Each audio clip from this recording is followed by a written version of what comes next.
आयुष्यभर पुरणार आहे। हा कार्यक्रम आपल्यासाठी आहे, आपल्या मुलाबाळांसाठी आहे, आपल्या भविष्यासाठी आहे।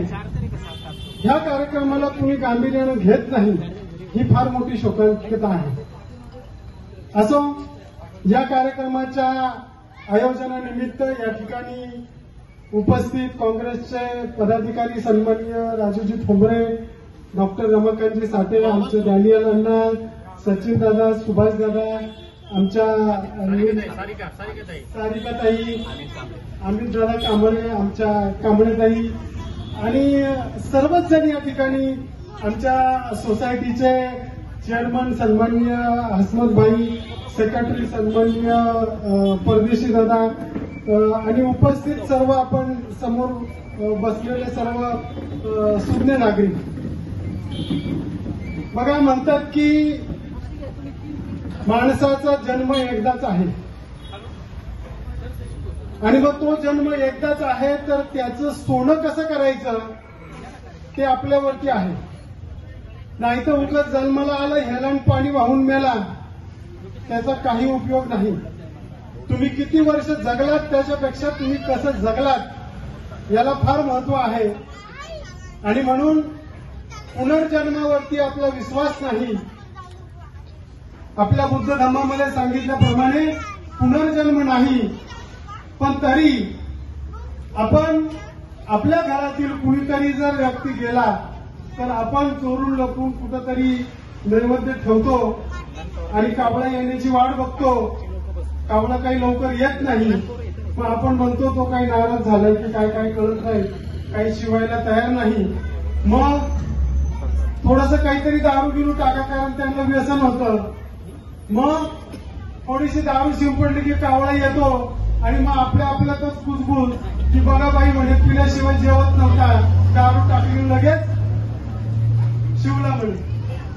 तर ह्या सगळ्या अंधश्रद्धेच्या गोष्टी आहेत। पुनर्जन्म नाही, ना कावळा, ना कुठला पक्षी, ना काय। तूच आहे तुझ्या जीवनाचा शिल्पकार। अत्तदीप भव, भगवान बुद्धांनी 2.5 वर्षापूर्वी सांगितलं, तूच आहे तुझ्या जीवनाचा शिल्पकार। तुझं जीवन तुलाच घडवायचं आहे। पूर्वी आपल्या पिढीमध्ये आपल्या आई वडिलांनी आपल्यावरती जे संस्कार केले म्हणून आपण घडलो। अतिशय काबाड कष्ट, अतिशय गरिबी, अतिशय हलाखीची जीवन जगलेली ही आपली पिढी आहे। म्हणजे आपण 5 रुपयापासून 2 रुपयापासून पाहिलेले पैसे, अगदी ती सायकल ती म्हणतात ना ट्रायंगल मधनं पायमध्ये टाकून चालवणारी ती पिढी, पायामध्ये चपला नसलेल्या ढुंगण्यावरची चड्डी फाटलेली आणि गोंडपटाची पिशवी त्याच्यात दप्तर टाकलेली शाळेत गेलेली ती पिढी, ती घडली। आणि त्या पिढीने आपल्या मुलाबाळांना घडवलं, परंतु आपले संस्कार कमी पडले की काय कळत नाही।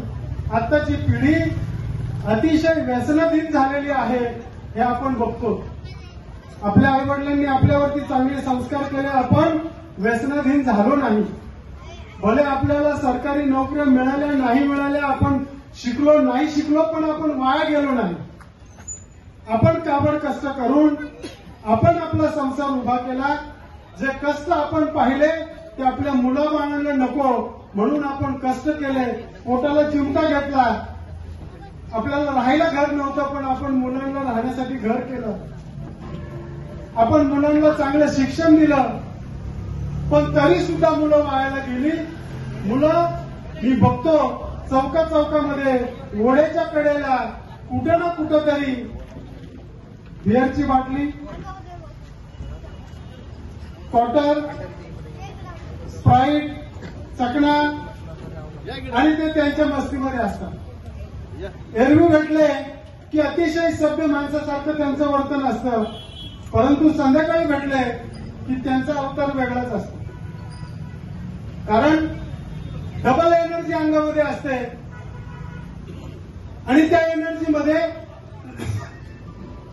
मग चुकीचे निर्णय होतात, मग भांडणं करणं होतात आणि त्यामुळं स्वतःला तर त्रास होतोच होतो, परंतु आई वडिलांना सुद्धा त्रास होतो।